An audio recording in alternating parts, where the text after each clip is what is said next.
Hello, my name's Shanda. I built a company from nothing. One night, at the very table I fought to create, my husband shoved a contract at me, sneered, and called me a stupid little woman. I signed, set my badge on the table, and walked out. That signature wasn't surrender, it was the match under his empire. Before we dive in, what time is it where you are and where are you listening? Tell me below. Now come with me. Back to the night it all began. The office was too quiet for my own good. It was after hours, long past the time when most people had gone home, yet I was still there, sitting at the desk I once thought of as a throne. The fluorescent lights overhead flickered like they were tired of holding on, and the hum of the air conditioner felt like it was mocking me. I leaned back, running my fingers over the polished wood.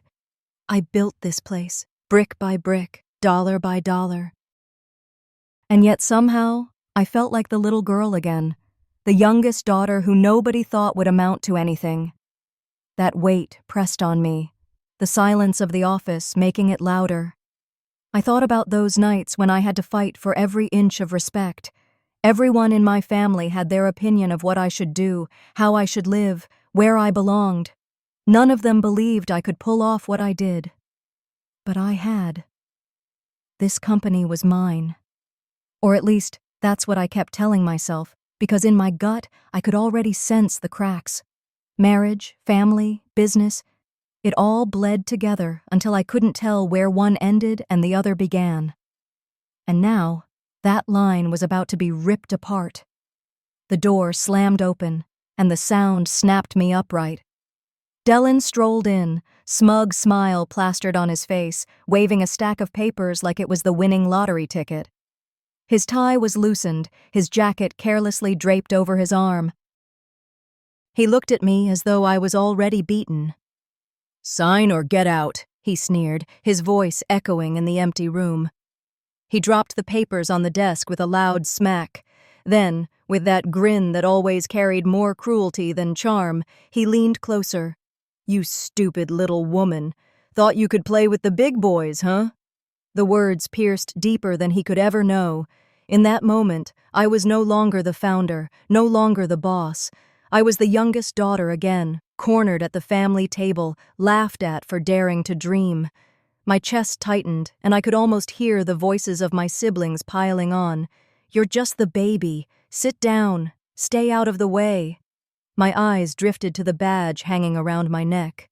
It caught the light, a simple piece of plastic with my name engraved under the title Founder. I rubbed my thumb over the letters, knowing this could be the last time I ever held it. The badge wasn't just access to a building. It was proof that I had mattered. A proof that I had carved something out of nothing. And yet, Dylan stood there acting like he owned me, owned everything I had built. He shoved the contract closer. "It's simple.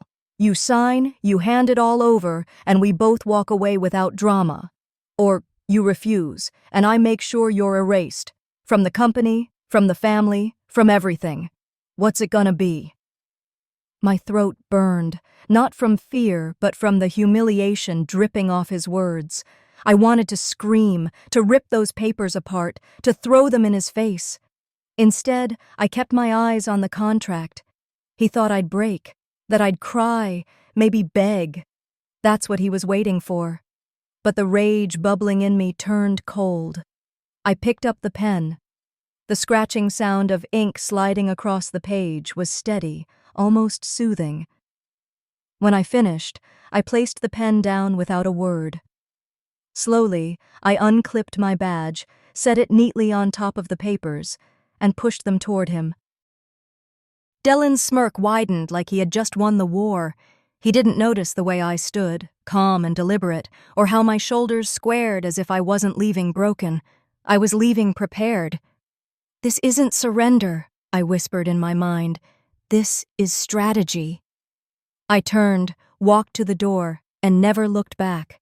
Each step echoed through the empty halls, sharper and faster, until I was outside, breathing in the humid Texas night air.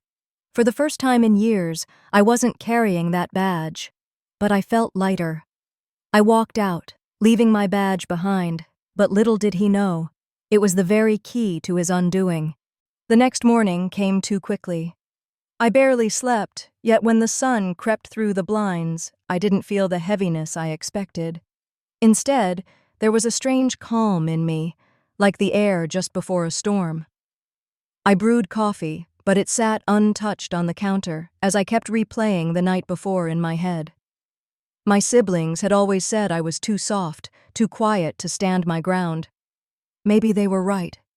But last night, when I set my badge on that table, I felt something shift. For once, silence felt like power, not weakness. By mid-morning, Dylan was pounding at the front door, telling me to get dressed. "We're going downtown," he barked, already in his suit, his tie knotted too tight. He didn't wait for me to argue. I slipped into a simple dress, pulled my hair back, and followed. I kept my face neutral, my voice steady. He thought I was still broken. That suited me fine. The drive into the city was tense. He kept muttering under his breath, rehearsing what he'd say when the lawyers filed the papers. I just stared out the window, watching Houston's glass towers glint in the sunlight. Each one reminded me of the years I spent proving myself, clawing my way up, ignored by family, ignored by him, until he needed me. My hands rested in my lap, but inside, my mind was awake, sharper than it had been in months.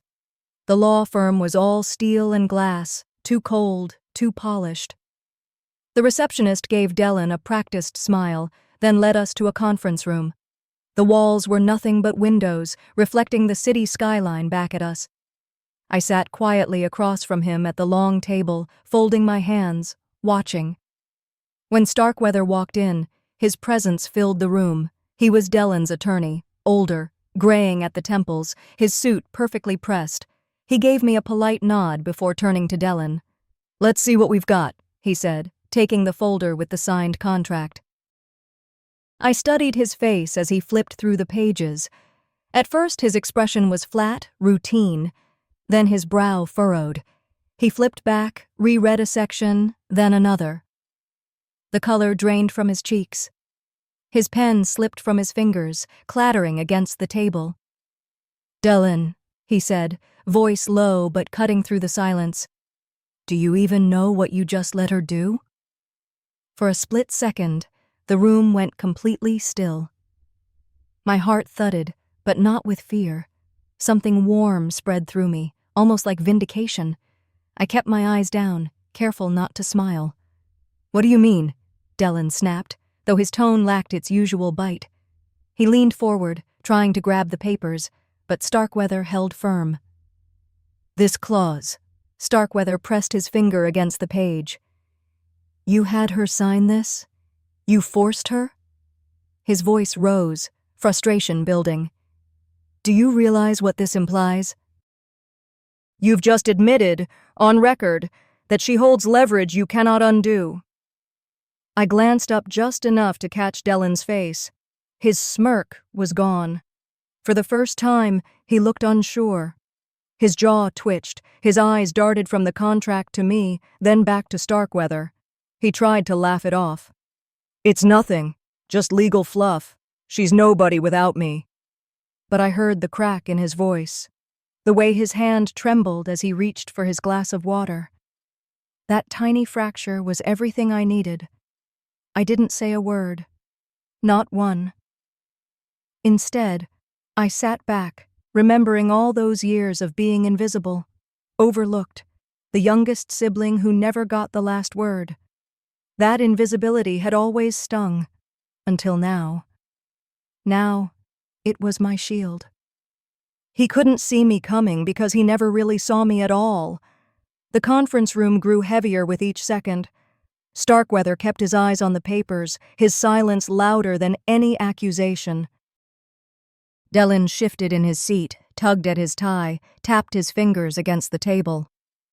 I just watched, memorizing every twitch, every falter. And in that sterile, glass-walled room, I understood something vital. The trap was already in motion. He had walked into it with that arrogance of his, blind and certain he could crush me. But the tide had already turned, and there was no undoing it now. As Starkweather's voice echoed in the sterile room, I realized the trap had already been set, and Dellen had walked right into it. The echo of Starkweather's warning was still ringing in my ears when I sat frozen at that long glass table. I didn't look at Dellen. I didn't have to. I could feel his posture stiffen, the twitch in his jaw, the frantic way his pen tapped against the contract, as if that sound could erase what had just been said. On the surface, I stayed calm, but inside, a tide was rising. This isn't the first time I've been erased, I thought, staring past the skyline outside the windows. It began long before this marriage. And just like that, old wounds I had tried to bury came rushing back, uninvited and sharp as ever. I remembered the family dinners first. Those evenings where the table stretched too long, filled with plates and laughter that didn't include me. My siblings knew exactly how to make me feel small. "You're lucky Dad lets you sit at the table at all," my brother once said, his fork clinking against his glass for emphasis. Everyone chuckled, except me. I sat at the far end, near the kitchen door, my chair half in the shadows. They would pass dishes over me without asking if I wanted any. I became so good at eating quietly, at pretending I didn't hear the barbs disguised as jokes. Then there was the boardroom, the early days of the company. I had walked in with spreadsheets, projections, a plan that could have kept us afloat through the lean months. My voice trembled, but I pushed through, laying out every figure with precision. Before I could finish, Dellen leaned forward, cut me off with a laugh, and started repeating my points as though they were his own. "That's what I've been saying all along," he told the room, and they clapped for him. Every nod, every handshake went his way, while I sat frozen, papers in hand, invisible. No one asked me a single question. No one gave me credit. That silence was worse than the laughter at the dinner table. It was a denial of my existence. And then, the personal betrayal. It came back in fragments, but the image was burned into me. Jody. I hadn't wanted to believe it at first, the late nights, the excuses about working late. But when I saw her once, leaning too close to him at a gala, the truth slipped through. What pierced me wasn't just their closeness, it was the bracelet around her wrist. The very same bracelet my mother had given me when I signed the papers to start this company. A piece of my history, my pride, sitting on her arm like it had always belonged there. I never asked how she got it. I didn't have to. Back in the present, my jaw tightened as I sat there in that law office. Every memory, every dismissal, every object stolen or repurposed had led to this moment. My siblings' mocking voices, the applause that never reached me, the sight of my own bracelet on another woman's hand. None of it was random. It was a pattern, a steady stripping away of my dignity piece by piece until they thought I had nothing left. But they were wrong. Signing that contract last night wasn't defeat. It was the culmination of every wound. Every scar had taught me something. I had learned to stay silent when mocked, to hold still when erased, to let them believe I was weaker than I really was. And now, in this sterile glass room, all of that silence became strategy. They thought I had bowed out. In reality, I had walked them into a corner they didn't even see. I looked at Dellen then, just briefly. He was trying to mask his nerves with bravado, but I could see it, the doubt flickering behind his eyes. For years, he had worn the mask of certainty. But today, cracks had formed, and for the first time, I wasn't the one shrinking under the weight of silence. He was. Inside me, the bitterness sharpened into something else. Resolve. They had underestimated me my entire life, from my father's table to this glass office tower. I wasn't going to let them write me out again. And just when I thought I had endured enough, the dinner that changed everything replayed in my mind. The memory played itself out in my head, with the kind of clarity that comes when you've been cut so deeply you never really heal. It was the dinner that changed everything, though at the time it looked like nothing more than another family gathering. I remember walking into that downtown restaurant, the kind with dim lighting that pretends to be intimate but only casts longer shadows. I was late. Traffic, as always, but part of me suspected Dylan preferred it that way. By the time I arrived, everyone was already seated.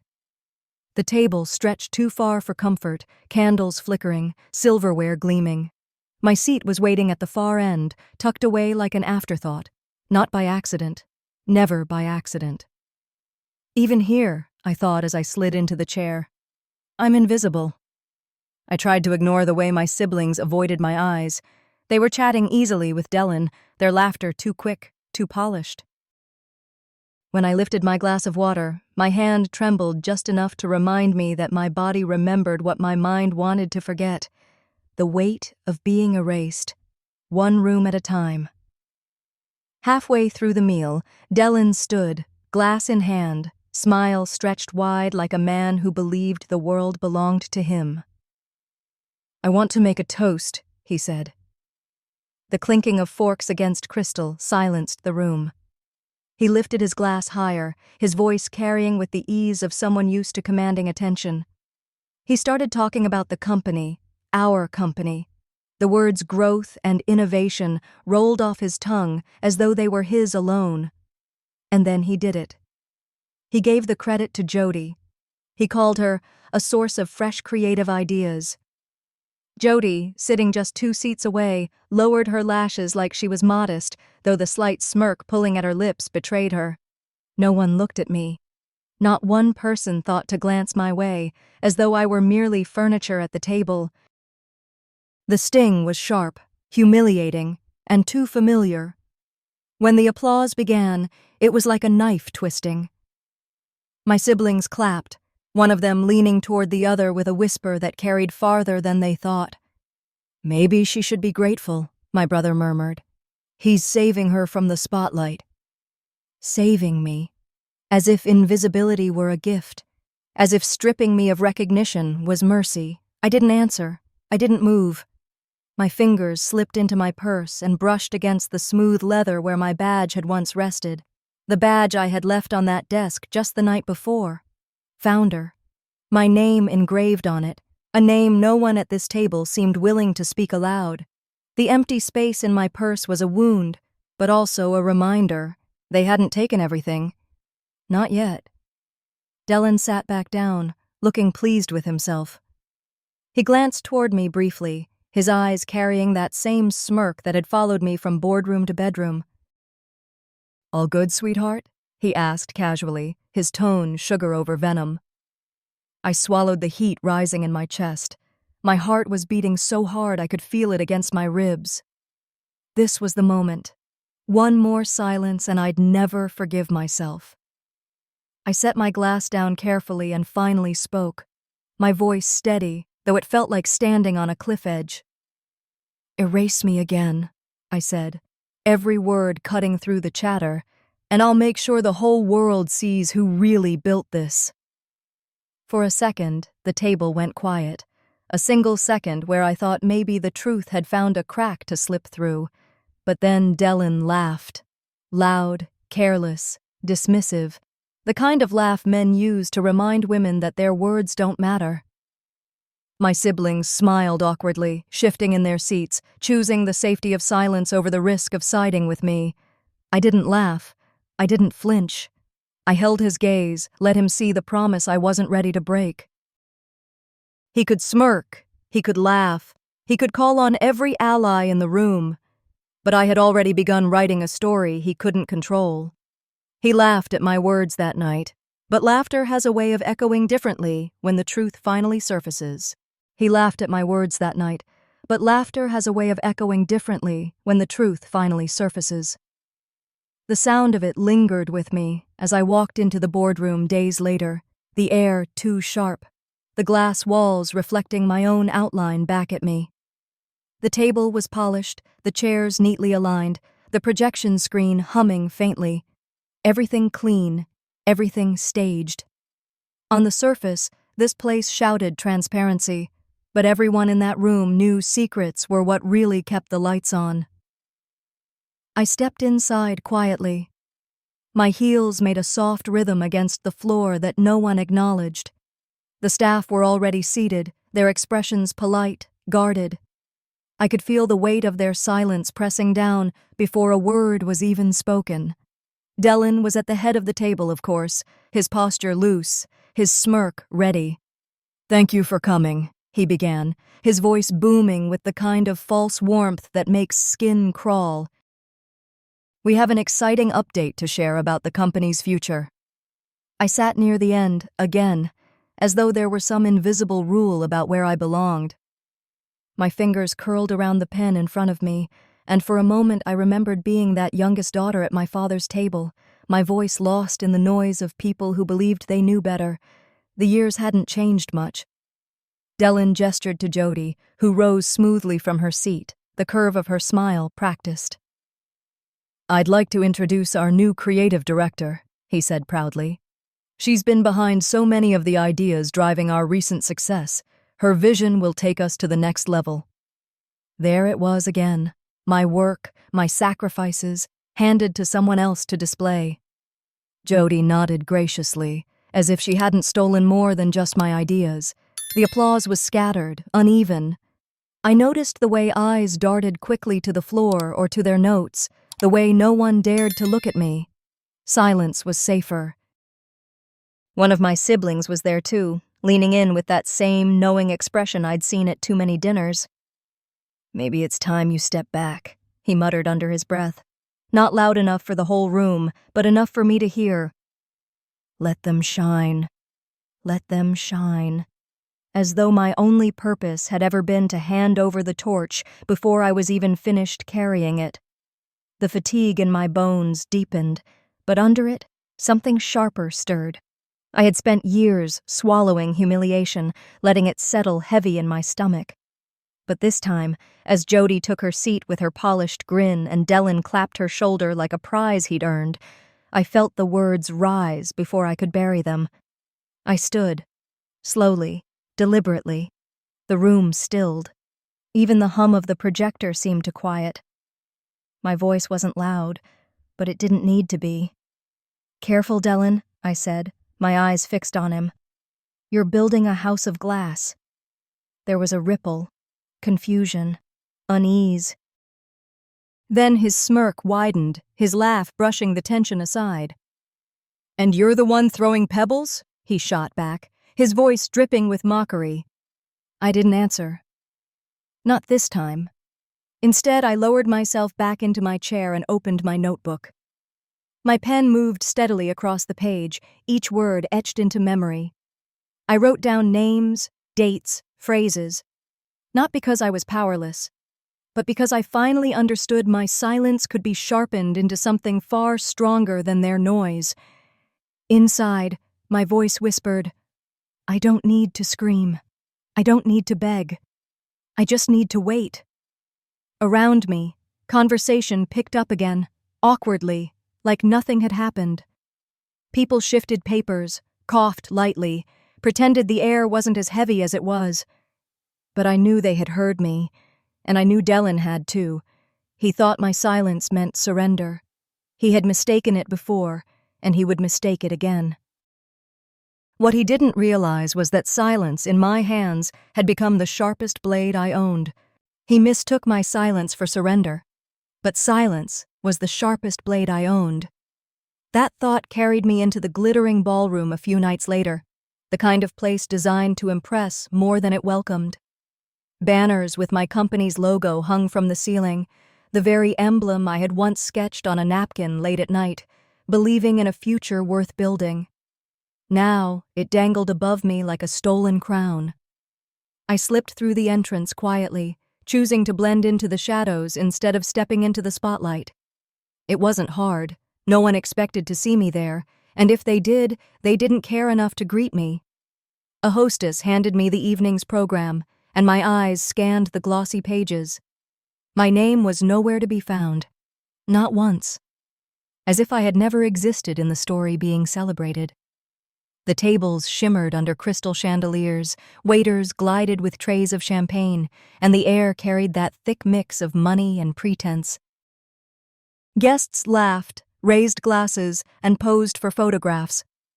My stomach twisted as I realized every detail of the night had been arranged to erase me, to crown someone else in my place. When the music dimmed, Dylan took the stage. He was in his element. Broad smile, polished suit, voice strong and charming. "Tonight," he said, pausing for effect, "we celebrate vision, courage, and the future of this company." Cameras flashed, the audience leaned in. Then he extended his arm toward her. Jody. She appeared beside him in a shimmering gown, every step rehearsed. He introduced her as the woman who brought vision to life. The applause was immediate, the clapping sharp and obedient. I stood in the back, hands still at my sides, forcing myself not to move, not to react. It was one thing to be ignored behind closed doors. It was another to be erased in public, in front of strangers, in front of people who once shook my hand and thanked me for opportunities I created. Every clap felt like a nail hammered into the coffin of the woman I used to be. Then she raised her hand to wave, and that's when the ground slipped beneath me. On her wrist was my bracelet, my mother's bracelet, the heirloom she had pressed into my palm years ago, telling me, "This stays with you. It carries our strength." I hadn't seen it in months. I had asked Dylan once, and he shrugged it off, said maybe I'd misplaced it. Now it glittered on Jody's arm as if it belonged to her, as if my history, my family, my bloodline could be paraded like a prize he gifted his mistress. I froze. For a moment, I couldn't breathe. The gasp that left my chest was quiet, but a few near me turned their heads. Some of them noticed too. Whispers rippled softly through the tables. One young staffer caught my eye. She didn't say a word, but the sympathy in her glance was enough to tell me I wasn't entirely invisible. Still, no one spoke. No one ever did. My humiliation was complete, crafted carefully, packaged for cameras and champagne toasts. And yet instead of storming out or making a scene, I felt something else rise in me, something colder, steadier. They thought they had broken me. They thought public erasure would be the end of my fight. But they didn't realize what they had handed me. Proof. The kind of detail that cut deeper than words. Proof that this wasn't just betrayal, it was theft, layered and undeniable. I kept my face still, my body composed. Inside, my vow sharpened. If silence was my blade, then that bracelet was the handle I would use to wield it. The night ended with champagne toasts for them, glasses raised high, applause loud enough to echo down the marble halls. But for me, it was the night I sharpened my silence into a weapon. The night ended with champagne toasts for them, but for me, it was the night I sharpened my silence into a weapon. That blade of silence followed me into the next storm, steady in my hand, even as the world around me tried to erase me, one headline at a time. A few days later, downtown Houston buzzed with reporters as Dylan arranged a press conference. The hotel ballroom had been transformed into a theater of his making. Banners with the company logo lined the walls, cameras flashed like fireworks, and a sleek podium stood at the center. The words vision, leadership, legacy were printed across the backdrop, words that once belonged to me. I slipped into the room quietly, standing in the back where shadows softened the bright lights. Dylan thrived in the spotlight. He always had. He straightened his tie, adjusted the microphone, and began his speech with the kind of authority that comes not from truth, but from practiced performance. "Ladies and gentlemen," he said, smiling broadly, "tonight, I share with you not just a story of success, but a journey of sacrifice. My sacrifice, my leadership, my vision." Every syllable hit me like a stone. He spoke of late nights, financial risks, and creative brilliance, each anecdote a story he had stolen from me. I remembered the nights I worked until my hands shook, the mornings I walked into meetings already exhausted but determined. And here he was, packaging my life as his, selling it with charm while the cameras ate it up. Beside him stood Jody, flawless in her designer dress, smiling with the confidence of someone who believed the crown now sat firmly on her head. She looked around the room as though she owned not just the stage, but the air we all breathed. Then Dellen unveiled it. A glossy article from a major business magazine appeared on the screen behind him. The headline called him the visionary founder. My name was nowhere. My existence erased in black ink, my contributions buried beneath his smirk. The applause that followed was deafening, but all I heard was the silence of my erasure. After the conference, I walked toward my old office, the place I had poured myself into for years. The glass doors still gleamed under the fluorescent lights. The lobby smelled faintly of polished wood and stale coffee, familiar, yet foreign. I slid my badge across the scanner. Red light. Denied. Again, slower this time. Red. I stood there for a moment, hand still on the glass, staring at the reflection of a woman who had been locked out of the empire she built. The badge had once been my anchor, my identity carved into metal. Now it was just a useless card, stripped of power. Behind me, a voice cut through. "You're wasting your time." Jody. She brushed past, her perfume sweet and suffocating. She didn't glance at me at first, only at her phone. Then she deliberately bumped my shoulder, turned, and smirked. "He's mine now, and so is everything else." She flashed her screen at me, a text message from Dellen. The words blurred in my vision, but I caught enough. Promises, possession, victory. On her wrist, my mother's bracelet caught the light again. It gleamed like a final insult, as though every part of me could be transferred, gifted, displayed. I felt the rage climb my chest, hot and sharp, but I didn't let it spill. Not here, not in front of her. Instead, I inhaled slowly, tucked the anger into the corners of my silence, and let my hand slip into my purse. My fingers brushed against the sealed envelope I had been carrying for weeks. A simple envelope, unassuming, yet heavier than any jewel. Inside was the proof. My proof. Dates, signatures, documents that tied every thread back to me. I didn't pull it out yet, not in front of Jody, not in the hallway where echoes swallowed words. I only thought to myself, steady and cold. He thinks the stage is his. He doesn't realize the spotlight can burn, and soon it would. When the applause had died, when the cameras had moved on, I would make sure silence did the talking for me. And when his lawyer opened that envelope, the silence that followed was louder than any applause. The air in the room shifted. The second Starkweather slid the papers from their envelope. His polished hands, usually steady, trembled just enough for me to notice. He adjusted his glasses, scanning line after line, his lips pressed into a thin line. For a moment, the chatter of journalists and the murmur of board members filled the background like static. Then his voice cut through, sharp and echoing. "Do you even know what you just let her do?" Every eye in the room turned. The weight of his words landed like a stone dropped in water, rippling through every corner of the hall. Reporters lowered their cameras mid-flash, board members exchanged frantic looks, and even Jody's smile faltered for the first time that evening. Dellen straightened, his jaw tight. "What's that supposed to mean?" Starkweather slapped the papers on the table so hard the microphones picked up the sound. "This signature, your wife's, doesn't give you ownership. It transfers majority rights back to her." His eyes didn't leave Dellen's face. "You signed away the very thing you thought you'd stolen." Gasps broke out. Whispers rolled like thunder. I stood still, watching as the color drained from his cheeks. "This is ridiculous," Dellen barked, though his voice cracked. "She manipulated the contract. Fraud."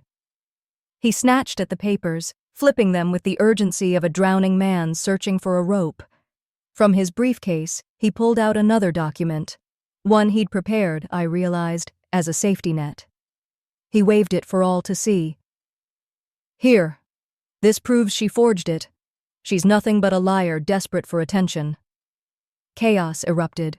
Board members talking over one another, reporters shouting questions, flashes exploding as photographers tried to capture every angle of the unraveling scene. Jody, ever the actress, leaned toward him, whispering something into his ear that made his shoulders stiffen. I didn't flinch. Instead, I stepped forward, calm in the storm, and reached into my bag. My hand closed around the one thing that had never left me, the badge, the same badge I had laid on the table weeks ago. Its edges were worn, the engraving slightly faded, but the word "Founder" still glimmered under the harsh lights. I placed it gently on the table, right next to the official papers Starkweather had read aloud. "This name," I said quietly, my voice steady enough to still the room, "was mine before you erased it. And now, it's the name that ends you." The badge sat there like a relic, small but undeniable, an anchor pulling everything back to the truth. Cameras clicked furiously, capturing the image, the papers, the badge, my hand resting beside them. Dellen's smirk vanished. His eyes darted around, searching for allies among the board, but found only lowered gazes and whispered condemnation. One by one, the people who had once laughed at his jokes leaned back, distancing themselves as if his downfall might be contagious. And Jody? She slipped her hand from his arm and quietly moved toward the door, her heels clicking softly against the marble floor. She didn't look back. The room buzzed with energy, journalists scribbling, board members muttering, Starkweather staring at me as though seeing me for the first time. My silence pressed harder than any accusation I could have shouted. I didn't gloat, didn't smile. I simply stood, letting the weight of truth crush the man who had once believed he held all the power. The empire he'd tried to steal was crumbling, not in private, not in whispers, but in front of every camera, every witness, every eye that mattered. As his empire crumbled in front of everyone, I realized victory was never about revenge. It was about reclaiming myself. The next morning, I woke to the soft light of Houston filtering through thin curtains in my new apartment. It wasn't grand, not like the house I had once shared with him, but it was mine. For the first time in years, I didn't feel like a guest in my own life. I sat with a cup of coffee, steam rising into the still air, and watched the skyline. Towers of glass and steel glimmered under the sun, the same city that had witnessed my humiliation now watching me rebuild. "For years," I whispered into the quiet, "I thought I needed their approval. Turns out, I only needed my own." On the kitchen counter lay the morning paper, its front page already creased from my touch. His face, Dellen's, stared back at me, but it wasn't triumphant anymore. The headline cut like a blade. "Corporate Titan under investigation, fraud allegations." Mount. Subheadlines screamed of board members stepping down, investors pulling out, whispers of embezzlement and misconduct that no lawyer could patch over. Starkweather's words from the night before still echoed in my ears. He had been professional, detached even, but there was no mistaking the look in his eyes, like he'd known the house of cards would fall eventually. The papers had only hastened what arrogance had already set in motion. Dellen, the man who once called me a stupid little woman in front of colleagues, was now being paraded across headlines as reckless, careless, and unfit. Allies who had once laughed too loudly at his jokes were now distancing themselves. No one wanted to be near a sinking ship. He had built his empire on my back, and without me, it couldn't stand. I took another sip of coffee, letting the bitterness settle on my tongue. It matched the taste of everything I had endured. My phone buzzed on the table. A message from my older sister appeared first. "We didn't realize how bad it was. You're stronger than any of us gave you credit for." Moments later, another from my brother. "I should have spoken up when I saw him dismissing you. I'm sorry. Apologies, late and shallow, but still something." I read them, my thumb hovering over the keyboard. For years I had begged silently for recognition, for some sign that my family saw me beyond the youngest, the one who should stay quiet. Now, when the dust had already settled, they offered words that felt more like bandages tossed at old wounds than true healing. I typed back polite replies, short and measured. Thank you. I'm okay now. Because the truth was, I didn't need their words anymore. The ache was still there, a reminder that family wounds never vanish overnight, but I wasn't defined by their silence any longer. By mid-morning, the news cycle grew harsher. Images of Dellin leaving the courthouse in a wrinkled suit flashed across the television. His smirk, once plastered on magazine covers, was gone. In its place was a hollow man, jaw tight, eyes darting like a cornered animal. Even Jody had vanished from the spotlight, her presence reduced to whispers of the mistress who disappeared when the money ran dry. I should have felt triumphant. Instead, I felt something quieter, deeper. Not joy, not revenge, just release. I walked to my dresser, pulling open the top drawer. Nestled among scarves and old notebooks was the badge, the one I had set down that night in the boardroom, the one I had carried through humiliation and now through victory. Its weight was light, but its meaning heavy. I traced the engraved letters with my finger. Founder. That word had once been stripped from me, replaced with silence, with erasure. But now, it wasn't just a title. It was proof. Proof that I had mattered all along, even when they refused to see it. It wasn't just a badge, I whispered. It was me. I closed the drawer slowly, letting the sound settle into the stillness of the room. My chest rose and fell with a steadier rhythm. Outside, the city carried on, cars honking, voices rising, life moving forward. I stood in the sunlight pouring through the window, feeling its warmth on my skin. Sometimes you don't need their apology. You just need your peace. And in that quiet moment, I realized I had both scars and strength, coexisting like shadows and light. The scars stayed, but so did my strength, and that was enough.